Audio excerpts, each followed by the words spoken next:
자, 그래서 지금부터 이제 그 하실 거는 비교연산에 해당되는 것을 쓸 건데요. 비교연산은 뭐 비교연산 크다 적다 같다인데 이거 트루냐 펄스가 나오니까 이제 논리연산이라고도 사실은 볼 수 있는데 논리연산의 관계연산, 크다 적다 뭐 이렇게 얘기도 하고 비교 크다 적다에 대한 비교연산이라고도 얘기도 하고 뭐 이렇게 적당하게 이제 둘러붙이면 다 맞는 뭐 이렇게 되긴 하는데 그 트루냐 펄스냐가 나오기 때문에 논리적인 값이 이제 논리값에 해당되는 게 나온다. 이렇게 맞다, 틀리다 이런 게 나온다. 이렇게 이제 볼 때는 논리연산이라고도 볼 수 있는데 그 관계연산 N와 뭐 이런 거를 또 있기 때문에 거기에 이제 일단은 비교연산으로 저는 정리를 하도록 하겠습니다.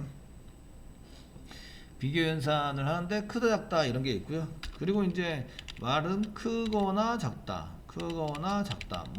크거나 작다보다 크거 작은 것은 반대죠. 크거나 같다.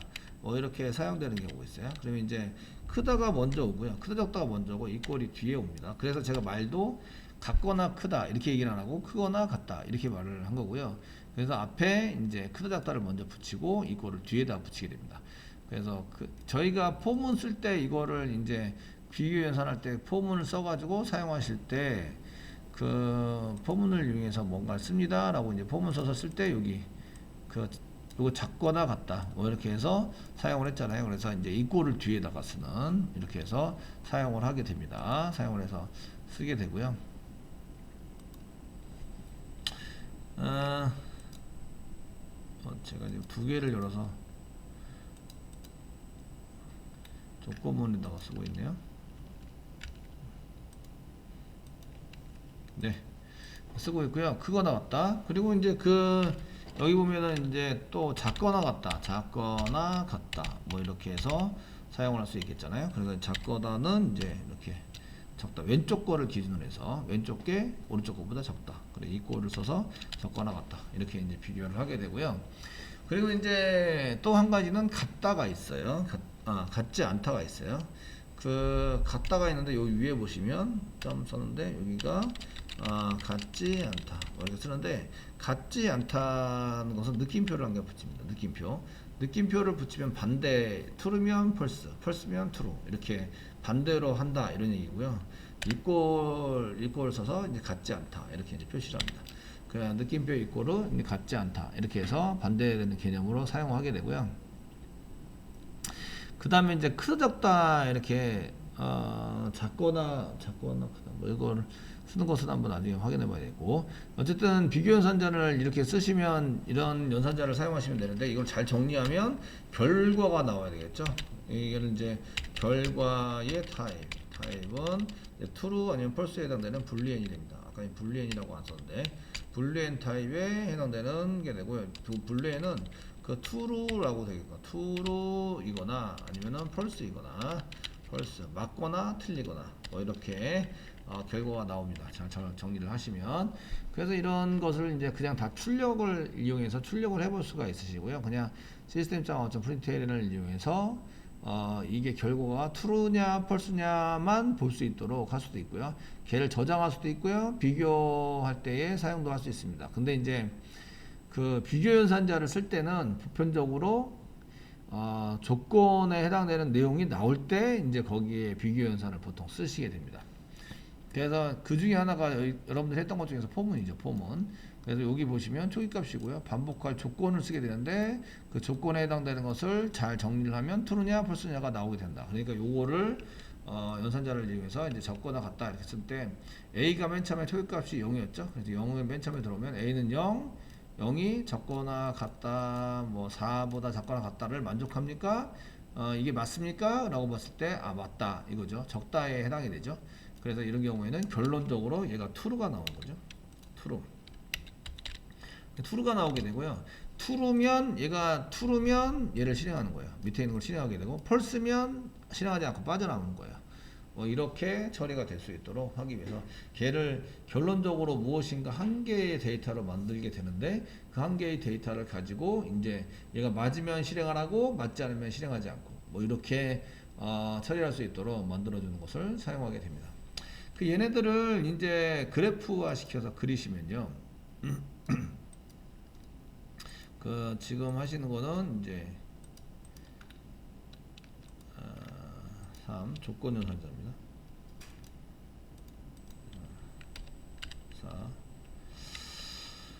4 저희가 조건문 이렇게 말 때는 이제 조건문이라고 얘기하는데 조건문 그 조건문 했는데 요거를 이제 영어로 하면 컨디션이라고 얘기하더라고요. 컨디션 이게 맞나?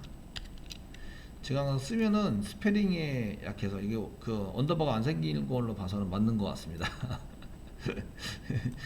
저도 영어가 약해서요. 그냥 막 쓴 다음에 그 다음에 이제 남의 말이니까 써준 것만 해도 뭐 컨디션 예 맞는 거고요. 컨디션 이렇게 해서 상태가 좋다 뭐 나쁘다 이런 걸 나타낼 때 컨디션이라고 얘기하죠. 그래서 이제 컨디션이 맞는 것 같고요. 그 조건문에 해당되는 것을 쓸 때는 컨디션 뭐 문장이다 뭐 스테이트먼트다 뭐 이렇게 해가지고 사용을 하시게 됩니다. 네. 그 조건문에 해당되는 것을 쓸 때는 이제 if 문장이나 뭐 if 만약에 뭐뭐라면 그 만족을 한다면 실행을 해라 그렇게 쓰시고 그 다음에 여기에 이제 조건이 오게 됩니다. 조건을 가지고 사용하는 문장이다 이렇게 보시면 되고요. 조건이 이렇게 가로를 갖고 사용 조건이 오게 되는데요. 그 조건에 해당되는 게 뭐 크다 적다 뭐 아니면 true다 false다가 그냥 넣어주실 수도 있습니다. 얘는 true 또는 false 뭐 이렇게 그냥 변수명을 여기다 쓰는데 그 변수 안에 불레인 타입이고 변수가 true다 false다 뭐 이렇게 사용할 수 있어서 이 조건을 잘 이렇게 버무려서 이 조건에 해당되는 게 잘 버무리면 저희가 조건에 해당되는 것을 먼저 그 처리를 조건문에 해당되는 이거 조건에 해당되는 것을 처리하면 true 아니면 false가 나와야 합니다. true 이거나 또는 false가 나온다. 이거죠. 이런 얘기는 변수를 한 개 썼는데 걔가 불리인 타입이에요. 그래서 true를 집어넣거나 false를 집어넣어서 얘를 동작을 시킬 수도 있습니다. 이렇게 이제 사용을 해서 쓰시면 되겠고요. 이렇게 쓰시거나 그 if 문장도 이제 조건문에 해당이 되는데 이제 그 스위치문이라고 있습니다. 스위치라고 해서 제가 스위치문에 해당되는 것을 쓸 수 있으시고요. 그 스위치문도 조건문에 해당이 되는데 얘는 이제 그 if 문장의 조건은 이제 크다 적다 뭐 이런 게 가능합니다. 조건 처리에 해당되는 것을 조건문에 해당되는 것이라고 얘기하는데 얘네들은 조건문 중에서 여기 저희가 연산자 중에서 조건에 해당되는 비교연산 나중에 보시면 논리연산 그 and or와 뭐 이런 거 비교연산은 크다 적다 이런 거고요. 지금 비교연산에 해당되는 것을 뭐 크다 뭐 적다 뭐 같다 이런 것을 하고 있죠. 같다 또는 같지 않다 느낌표 있고 같지 않다 뭐 이런 것들을 사용해서 그 true냐 false냐를 알아내는 건데요. 그 이거 비교연산에 관련된 것 중에서 그 다음에 여기다가 그 and 뭐 or와 이런 거를 이제 붙여서 이게 and or라고 얘기하는데 둘 다 만족한다 뭐 이런 것들 관계연산 완전 관계다 찾아봐야겠네요. 말들을 어떻게 썼는지 몰라서 그 비슷비슷한 말들이 많아가지고 꼭 찾아봐야 될 것 같습니다. 그래서 그런 것들을 이용해서 이제 그런 것들을 이용해서 저희가 이제 쓸 수 있는데 잠깐만요. 산술 비교 논리 연산으로 쓰는 게 맞네요. 논리 연산 쓰시기 맞긴 하는데 이게 뭐라고 하여튼 용어들을 만들면 귀에 걸면 귀걸이, 코에 걸면 코걸이 뭐 이렇게 쓰기 때문에 좀 그렇습니다. 그 이런 것에 해당되는 것을 이제 조건문에서 사용할 수 있는데 그 스위치 문장에 의해서 사용하시는 것들은 스위치문 오늘 처음 보시는 거죠. 처음 보시는 건데 그 스위치 문장에 의해서 쓰시는 것들은 이제 이꼴 연산만 가능하십니다. 스위치 문장 이꼴 연산만 가능하시고요. 그래서 스위치라고 쓰시고 그 다음에 가로 열고 가로 닫고 사이에다가 이제 그 가로 열고 가로 닫고다가 이제 여기에 값이 변해야 되는 변수를 집어넣습니다. 이게들이 그 변수라고 얘기하는데 변수를 포함한 수식 이거나 변수거나 이제 변수를 포함한 수식. 값이 자꾸 변할 수 있는 요소가 있어야 된다. 이런 얘기고요. 그래서 수식 같은 거를 작성을 하시고요. 그 다음에 이제 그 어떻게 쓰시냐면 그 중괄호 중괄호를 이렇게 써가지고 스위치문이 여기서부터 여기까지예요. 뭐 이렇게 중괄호 그냥 쓰십니다. 쓰시면서 이 안에다가 뭘 쓰시냐면 케이스라는 거, 케이스라는 걸 문장을 쓰시고요. 케이스라는 문장을 쓰십니다. 그 다음에 케이스 뒤에다가 값을 씁니다. 값 쓰시고 땡땡 그 다음에 처리문들 이런 식으로 이제 쓰시게 되는데 이런 것들을 이제 그 조건문이라고 얘기해요. 조건문이 뭐 같다 크다 뭐 이런 게 있어야 되는데 없는데 이 스위치 문장에 해당되는 것들은 전부 다 뭐에 해당되는 것만 비교하냐면 이꼴 비교만 합니다.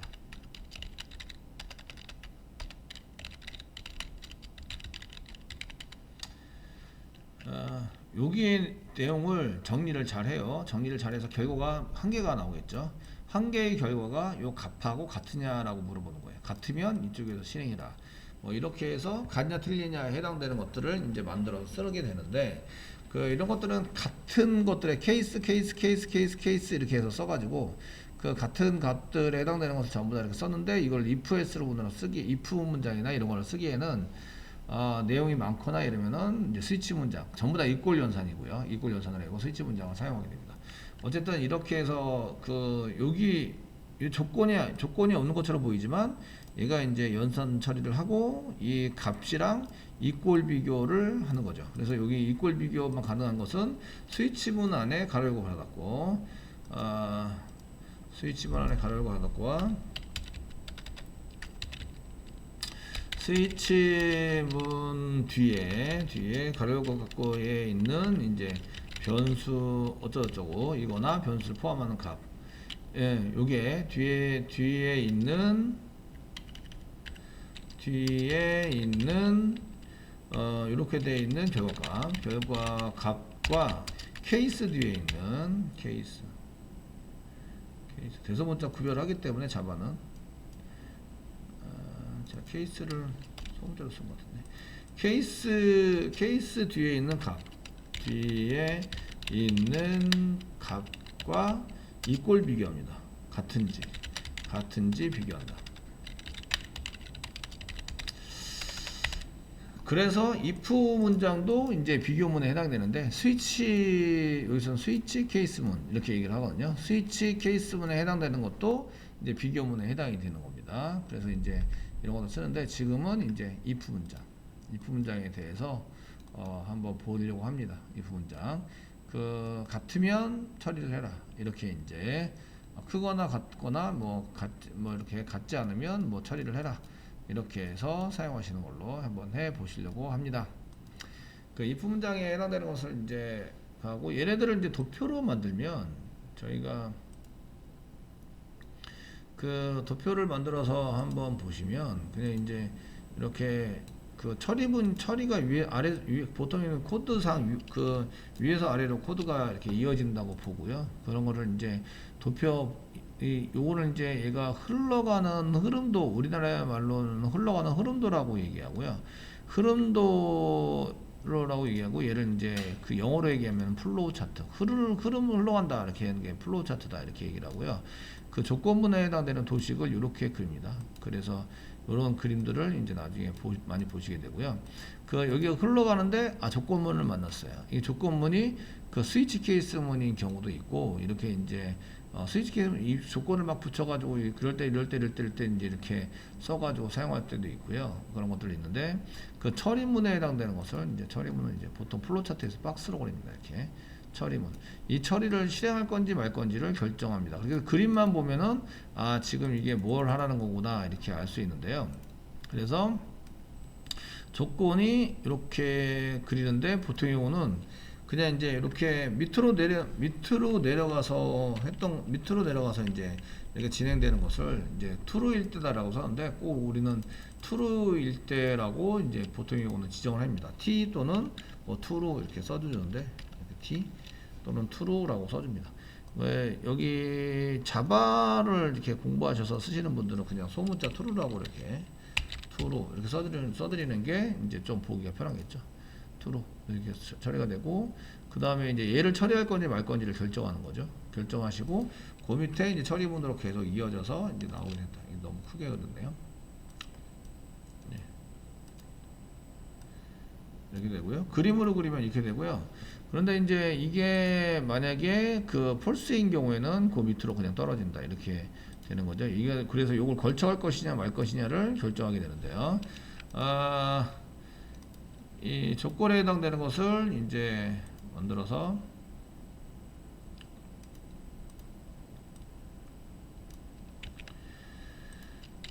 이런 거를 이제 플로우 차트라고 얘기합니다.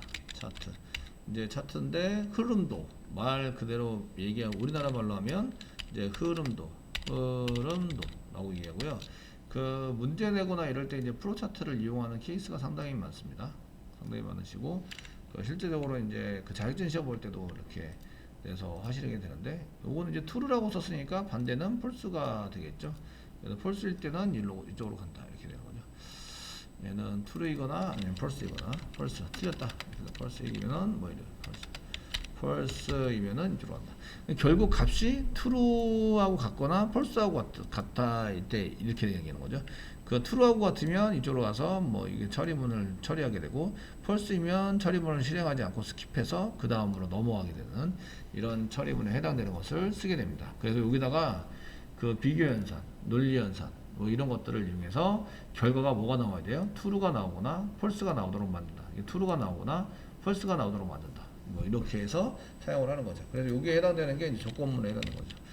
요걸 이제 조건에 해당되는 건데, 보통의 경우는 이렇게 한 개만 나오면 if 문장을 생각합니다. 근데 여기 false일 때 또 어떻게 되고 false일 때 또 어떻게 되고 이렇게 두 개, 세 개 자꾸 나오면, 아, 이거는 문장이 if 문장을 썼을 때는 이제 해내기가 쉽지 않겠구나. 이렇게 생각을 해서 스위치 케이스 문이라는 걸 만듭니다. 지금 현재는 그 저희가 이 정도 뭐 한 개 정도 하시면은 뭐 if 문장을 만들어서 조건을 if 문장을 만들어서 여기다가 조건을 이렇게 써가지고 조건을 다 처리하면 뭐가 나온다고요? true나 false가 나온다고요? true가 나오면 이쪽으로 진행하고요. false가 나오면 이쪽으로 진행하고. 그러니까 두 중에 양갈래를 만들어 놓고 어디로 갈지 결정을 하게 됩니다. 이때 결정하는 거 조건문 안에 그 이쪽에 요거를 이제 어떤 걸 선택할지, 어떤 걸 선택해서 처리할지 결정문은 하는 것 아니, 이제 그 밖에서 전달을 해서 그 값의 조건을 이쪽으로 할지 결정을 해준다라는 의미에서는 아규먼트라고 얘기한다. 아규먼트. 그래서 어떤 거를 해야 되지 이런 것들을 하는데, 아규먼트를 왜 설명해 드리냐면 여기 있잖아요. 여기 ARGS 아규먼트 들어오는 값에 따라서 여기는 이 값을 가지고 뭐 조건문에 맞춰서 뭘 해라 라고 하는 게 하나도 없어요. 하나도 없는데, 이렇게 이제 메소드에 가로고 닫고라고 쓴 것을 이용해서 밖에서 데이터를 이렇게 전달을 해준다고요. 전달을 해주면 이 값들에 의해서 처리되는 조건에 맞는 뭔가 나와야 되는데, 현재는 이제 안 나오고 있어요. 그리고 전달도 안 해주고 있죠. 현재는 전달해서 쓰진 않아요. 나중에 가시면 전달을 할 건데, 하는 걸 보여주기만 할 건데, 어차피 여러분들이 이런 형태의 메소드들을 메인 메소드만 열심히 만들고 있지만, 나중에 메소드를 또 만드셔야 돼요. 만들어서 쓰셔가지고 자기 나름대로의 메소드를 만들어서 사용을 하시게 되는데, 그때 이제 이렇게 전달되는 값에 의해서 처리되는 이런 프로그램들을 짜야 된다 이 얘기죠. 이게 ARGS 나왔습니다. 그래서 아규먼트라는 의미를 나왔고, 값이 전달됩니다 라는 의미에서는 파라미터, 이 값에 의해서 무엇이 결정이 됩니다 라는 의미에서는 아규먼트, 그리고 이제 우리나라 말로 하면 매개 변수, 또는 값이 전달되니까 전달 변수. 그러니까 내용상 그 뉘앙스는 조금씩 다르지만 그 기능은 똑같다. 값을 받아서 무엇인가 처리한다. 이렇게 이제 하는 것을 이제 쓰고 있습니다. 그래서 if 문장 만들면서 이제 아규먼트라는 용어를 한번 생각해 보실 수 있으셔서 이렇게 말씀을 드렸고요. 자, 그러면 이제 저희가 그 if 문장에 의해서 무엇인가 만들었는데, 이 if 문장 if 해가지고 쓰시면서 만약에 이런 것들을 많이 쓸 때, 만약에 이제 데이터가 있으면 만약에 제가 시험을 봤어요. 시험을 봤는데 점수가 나오죠. 그 점수를 입력을 하면 점수를 출력을 하고 점수를 출력하고 이제 점수가 이제 합격을 했다, 합격을 안 했다, 뭐 이런 것들을 좀 처리해서 쓰고 싶어요. 그러면 이제 잘 보시면 그 조건문은 합격이냐 불합격이냐 이런 거를 할 때 사용을 하게 되고요. 합격이냐 불합격이냐 하게 되고요. 합격이면 합격했습니다. 불합격이면 그냥 스킵, 점수만 스킵해서 이제 뭘 했습니다. 이렇게 출력을 할 수 있도록 해주면 될 것 같고요. 그런데 만약에 이제 그 저희가 그 쓸 때 여기 데이터 입력받는 거를 여기다가 써야 되겠죠. 데이터 입력을 먼저 받아요. 점수를 숫자로 바꿔야 되겠죠. 숫자를 바꿔요. 숫자 바꿨습니다. 바꾸고 그 다음에 점수를 출력을 먼저 해요. 그 점수 출력을 먼저 하고 그 다음 조건에 의해서 합격이면 합격했습니다. 여기 합격 이렇게 이제 되는 거죠. 합격. 아니면 그냥 스킵을 해요. 그냥 그 if 문장은 그 false인 경우에 이렇게 따로 이제 무엇인가 처리하도록 만들려면 여기 생략하면 요걸 생략하면 이렇게 true인 경우에 이쪽으로 하고 false인 경우에는 일리 갑니다. 이렇게 설명을 해서 false라고 써놨는데 그 if 문장은 if true일 때는 아무것도 안 쓰면 처리문 여기 if 바로 뒤에 나온 건 true일 때예요. 바로 뒤에 나온 거는. 그런데 이제 여기 false일 때도 뭔가를 실행하고 싶어요. 그럴 때는 else라는 문장을 사용합니다. else. 그렇지 않으면 else. 그 불합격입니다라고 출력을 하려면 else라는 문장을 쓰시면 돼요. 그런데 이제 저희는 맨 처음에 합격만 찍을 거예요. 합격 찍고 그 다음에 이제 그 깽 나와서 이제 프로그램이 뭐 이렇게 처리가 끝났습니다. 찍어주고 그 종료를 시킬 거예요. 그 처음에 뭐 한다고요? 그 점수를 입력받는다고요. 점수를 입력해 주세요. 점수를 입력해요. 그러면은 인티저로 만들죠. 이렇게 점수 입력하고 요 입력할 때 뭐가 필요할까요? 스캐너가 필요하겠죠. 그러니까 앞에다가 스캐너를 이제 그 불러와야 돼요. 스캐너 불러오는 걸 필요하고 스캐너 불러와서 점수를 입력받고 그 다음에 문자 숫자로 만들어주고 출력을 먼저 해요. 하고 조건으로 물어보죠. 그 얘가 60보다 크냐 이렇게 물어보고 60보다 크거나 같으냐 라고 물어보고 그 다음에 크거나 같으면 합격, 그렇지 않으면 그냥 스킵 해서 할 수 있도록 이렇게 프로그램을 작성을 해보겠다. 되시겠죠? 그래서 이런 조건에 맞는 조건문에 해당되는 것을 이제 저희가 많이 사용하게 되는데 지금부터 이제 한번 보도록 하겠습니다. 여기에 프로젝트를 한 개 다시 만들어 보도록 하겠습니다. 프로젝트 챕터 2 이 구조 그 다음에 오퍼레이션 이런 걸 만들었는데 지금은 이제 조건문 컨디션에 해당되는 것을 한번 보도록 하겠습니다. 뉴에서 이제 만들 거는 자바 프로젝트. 그 패키지 익스플로러에 오세요. 제가 뭘 했어요라고 잘 모르실 것 같아서 일단은 그 패키지 익스플로러에 오시고 비어 있는 데다가 오른쪽 마우스 버튼 눌러주세요. 또는 맨 위에 이렇게 박스에 플러스 있는 거 보이시죠? 이렇게 눌러주셔도 돼요. 뉴 하시고 자바 프로젝트 클릭 하시고요. 지금 뭐 챕터 02 쓰시고요. 03 일을 했고 03 컨디션입니다. 컨디션 이렇게 쓰겠습니다. 그 조건문에 해당되는 컨디션 이렇게 해서 사용을 하시고요. 그 JDK 지금 선택되어 있으시죠? 지금 저는 JDK 선택하겠습니다. 여기 밑으로 내렸을 때 한 개밖에 안 나오면 얘가 선택이 되고요. 밑으로 내렸을 때 여러 개가 나오면 그 중에 한 개 선택이 돼야 돼요. 그 메뉴에 보이는 게 이제 디폴트입니다. 디폴트 돼 있고 그냥 JRE 돼 있으신 분들은 뭔가 조금 조치를 해주셔야 될 것 같고 나중에 이제 물어보시거나 그 조치하는 방법에 대해서도 이제 알려드리도록 하겠습니다. 그 조치를 안 하셔도 상관은 없긴 한데 그 어디 부분에서 실행된다 이렇게 하면 좋긴 한데 저희가 순수 자바를 그대로 쓸 거라서 뭘 다른 걸 거기다 뭐 집어넣거나 조작하진 않아요. 그냥 자바는 그냥 자바대로 쓰고 서버는 서버대로 쓰고 이렇게 이제 따로따로 이렇게 동작을 되도록 만들기 때문에 전혀 문제는 없어요. 쓰시고 넥스트 눌러보는 것은 이제 폴더나 이런 내용 만들어진 내용을 확인하려고 넥스트 눌러보시는 거죠. 그래서 이렇게 프로젝트 이름을 쓰시고 바로 피니시 눌러주세요. 피니시 누르면 이제 프로젝트가 한 개 생겼죠. 이렇게 프로젝트를 생겨서 이제 여기다가 쓸 겁니다. 이렇게 이제 앞에 플러스 눌러주시고 확장시키는 거 꺽스 표시 눌러주시고 SRC에다가 소스를 짜는 거죠. 네, 여기다 오른쪽 마우스 눌러주세요. 자, 뉴 해주세요. 뉴 해주시고요. 뉴 하시고 클래스 만듭니다. 클래스 만들어 주시고요. 네. 그 합격 불합격을 이제 판단해서 사용이 되겠죠. 그래서 이제 제가 판단 합격 합격 어학사전 그 뭘 보고 있냐면요, 네이버 보고 있어요. 네이버 어학사전. 그 어학사전에서 지금 이제 영어로 뭐 합격 뭐 이렇게 하면은 어학사전 단어 더보기 합격 국어 말고 영어사전 국어 말고 영어사전 패스 패스라고 쓰면 되겠네요. 그냥 패스 그냥 여기다가 패스라고 그냥 쓰겠습니다. 패스라는 클래스를 한 개 만들 거예요. 패스라는 클래스 단어 한마디로 확 오죠. 그래서 막 영어로 막 뭐 이름을 짓기를 해야 되는데 잘 모르면 그냥 한국말 써놓고 그 다음에 이제 영어로 번역된 거 보면서 그냥 이어붙이기 하면 됩니다. 자, 메인 만드셔야 되겠죠. 메인 체크해서 만들어 주시고요. 네. 됐으면 피니시 눌러주세요. 피니시 눌러서 이렇게 만듭니다. 여기 패키지 있는데요. 패키지는 이제 보편적으로 기본 패키지는 그 제가 만들었던 프로젝트 이름과 동일하게 만들어집니다.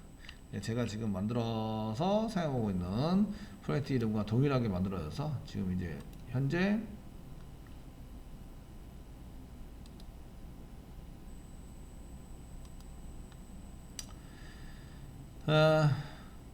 동일하게 기본적으로 기본 패키지가 그렇게 된다는 얘기예요. 기본 패키지가 동일하게 그렇게 만들어지고요. 그래서 지금 그래서 여기 보시면 이제 프로젝트 이름과 패키지 이름이 같은 걸로 되어 있죠. 기본적으로 여기에 포함되도록 되어 있는데 지금부터 해볼 거는 이제 그 패키지를 한번 지울게요. 지운 다음에 패키지가 없는 걸로 다시 한번 해결해 볼게요. 이렇게 쓰신 분들은 어떻게 하면 되는지를 이제 한번 보시면 되고요. 패키지가 없으면 만약에 다른 패키지가 있으면 적당한 패키지로 드래그 앤 드랍 하면 해결이 됩니다. 실제적으로는 얘가 이제 패키지가 여기 있는데 그 패키지가 이게 아니고 뭐 뉴에서 패키지 한 개 더 만들어 볼게요. 패키지 그리고 이제 여기다가 뭐 패스 뭐 1이라는 데다 원래 집어넣었어야 되는데 패스 여기다 집어넣었어요. 그럼 이걸 당겨서 드래그 앤 드랍 하시면 여기 업데이트 할까요 물어보는데 오케이 누르면 해결이 됩니다. 그러면 여기 보시면 여기 패스 1으로 바뀌었죠. 이렇게 해결이 되는데 지금은 이제 패키지가 없는 패키지로 만들려고 그래요. 여태까지 패키지 없이 그냥 했으니까. 그럼 이제 패키지를 한번 지워봅니다. 이렇게 지우세요. 그리고 무조건 저장합니다. 저장하시면 빨간 줄이 나죠. 왜냐하면 위치가 틀려요. 얘는 패키지가 없고요. 그 이전 위치는 여기였죠. 여기에서 이렇게 지금 패스 1이라는 위치인데 너 패키지를 안 만들었어 이러면서 이제 얘가 썩냅니다. 그래서 빨간 줄이 나옵니다.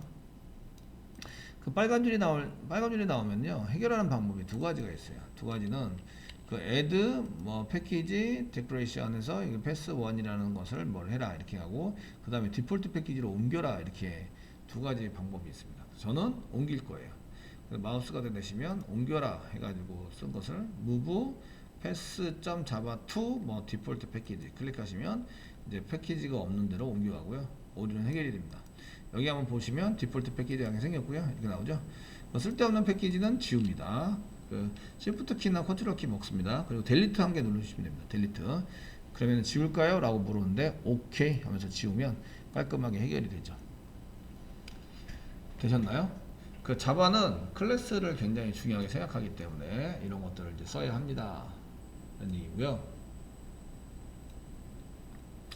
자, 그러면 여기다가 한번 해보겠습니다. 첫 번째는 이제 그 점수를 입력받아야 돼요. 점수를 입력받는다. 그 입력받기 위해서는 뭐가 필요하죠? 스캐너라는 게 필요해요.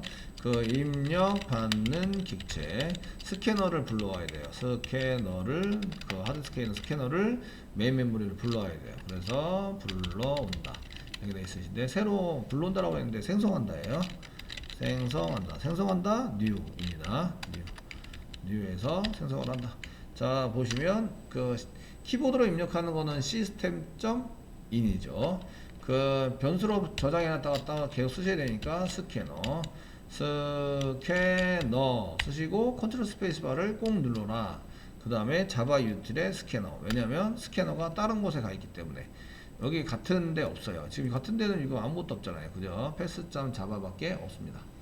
다른 데 있는 걸 쓰려면 임포트에서 쓰셔야 돼요. 이렇게 임포트 포함시켜서 얘 포함시켜서 쓸 거다. 그래서 임포트 쓰고 그 다음에 이제 스캐너 쓰고 스캐너 이꼬로 뉴 생성을 합니다.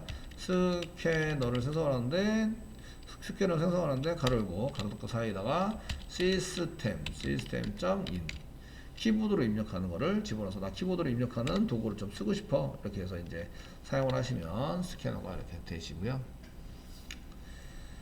자, 점수를 문자열로 입력을 받죠. 그러니까 스트링으로 스트링 뭐 데이터 이렇게 쓰시면 되겠고 스캐너 점 다른 걸 쓸 수 있지만 뭘 쓰시라고요? 넥스트 라인을 쓰시라고요. 넥스트 라인 써서 이렇게 쓰시고 이때 입력은 이제 숫자만 입력하셔야 돼요. 숫자만 입력하셔야 되고 입력하려고 하면 이게 출력이 아무것도 안 되기 때문에 콘솔이 보인다 안 보인다? 안 보인다. 아시겠죠? 그래서 점수를 입력받을 때는 입력하라고 꼭 쓰셔야 돼요. 그래서 system.out.println 이렇게 써주신 다음에 점수를 입력하세요. 점수를 입력하세요 라고 쓴다. 세미콜론 써주셔야만 됩니다. 아시겠죠? 이렇게 써주시고 써주셔서 사용하시고요. 그 다음에 이제 그 숫자로 바꾸시겠죠? 지금 여기까지